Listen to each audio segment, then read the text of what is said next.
100 दिवसाचं चॅलेंज आणि आज आपल्या चॅलेंजचा आहे 7वा दिवस आणि आपण बघताय काहीच नाही मिळालंय हो. आपल्याला फक्त ₹225 मिळालेले आहेत. अत्यंत दुःखाने मी तुम्हाला सांगतोय.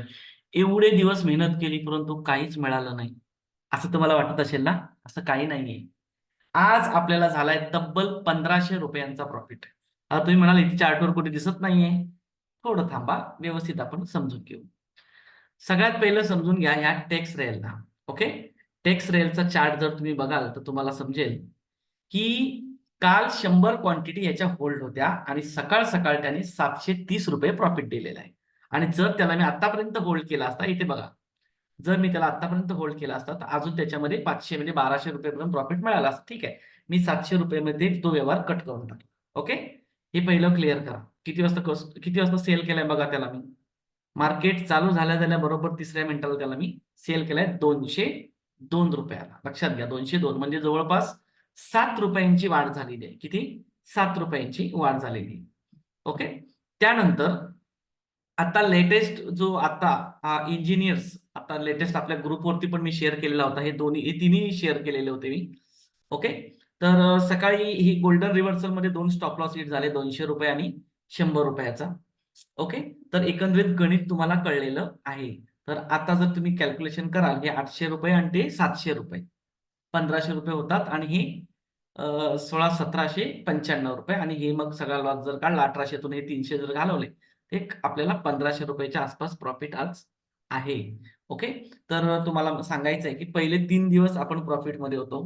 बरोबर नाही. नंतर 4, 5, 6 आपण लॉसमध्ये कंप्लीट केलं आणि फायनली 7वा दिवस आपण प्रॉफिटमध्ये कंप्लीट केलेला आहे, क्लोज केलेला आहे. आता 2 वाजलेले आहेत. मी सगळं क्लिअर करून ठेवलेलं आहे. आता इथं जर तुम्ही पाहिलं, ओके, तर तुम्हाला दिसेल, की खूप चांगल्या प्रकारे आज आपल्याला रिटर्न्स मिळालेले आहेत. ओके. खूप चांगल्या प्रकारे रिटर्न्स मिळालेले आहेत त्याच्यामध्ये. एकाच शेअरने आपल्याला हे पैसे दिले बघा.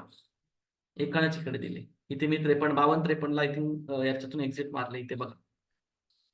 हा बघा 52.65 ला मी एक्झिट मारलेली आहे. ओके. तर ह्या गोष्टी आहेत. या गोष्टी आपल्याला पाळाव्या लागतील. हे सगळं नियम आपल्याला पाळावे लागेल. आणि आजचा मंत्र असा, की होप सोडतचा नाही हे तुम्हाला मी काल सांगितलेलं होतं. आजचा मंत्र असा, कोणत्याही परिस्थितीत आपले नियम पाळायचे. मार्केटमध्ये काय चाललंय, कोणता शेअर किती वाढेल, किती खाली पडेल, वेगवेगळ्या भीती, कोणाचा तरी Telegramवरती मेसेज आलाय, कोणतरी YouTubeवरती वेगळाच व्हिडिओ आहे, न्यूजला वेगळं दाखवतोय.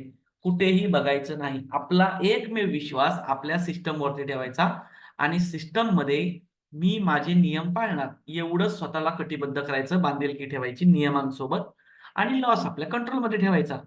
जो मर्जीने असला पाहिजे. बरोबर ना? सकाळी तुम्ही जर बघाल, तर मी इथे 200-200 आणि ₹100 ते एस-एल लावून ठेवले होते. क्वांटिटी जर बघाल टाईम टेक्नो आणि ओएनजीसीची, तर 100 क्वांटिटी असेल बघा. टाईम टेक्नो किती आहे? 100 क्वांटिटी आणि ओएनजीसी पण 100 क्वांटिटी. ओके. एवढ्या छोट्या स्टॉप लॉसवरती मी सकाळी त्याच्यावरती काम केलेलं. ओके. तर अशा प्रकारे आजचा दिवस आनंदामध्ये गेलेला आहे. आपलं टार्गेट आहे कमीत कमी ₹500 जास्तीत जास्त ₹2000 आपल्याला प्रॉफिट कमवायचं आहे. फर्स्ट टाईम आपण 1000 ला क्रॉस केलेलं आहे. Thank my dear friends. 7वा दिवस कंप्लीट झाला. उद्याच्या भागामध्ये म्हणजे 8व्या दिवशी आपण भेटूया. अजून काहीतरी नवीन आपल्यासाठी शिकायला मिळालेलं असेल. थँक चॅनलला सबस्क्राईब करा. व्हिडिओ तुमच्या फ्रेंड सर्कलमध्ये ज्यांना माझ्यासारखंच काम करायचंय अशा लोकांसोबत शेअर करा. कारण येणाऱ्या काळात तुम्हालाही माझ्यासोबत लाईव्ह मार्केटमध्ये काम करण्याची संधी उपलब्ध करून दिली जाणार आहे. लवकरच याची अनाउन्समेंट होणार आहे. फक्त मी वाट बघतोय एका परिस्थितीची. ती परिस्थिती निर्माण झाली. ताबडतोब आपल्यासोबत ते सगळं शेअर केलं जाईल. तर माय डिअर फ्रेंड्स. भेटूया आपण उद्याच्या भागामध्ये.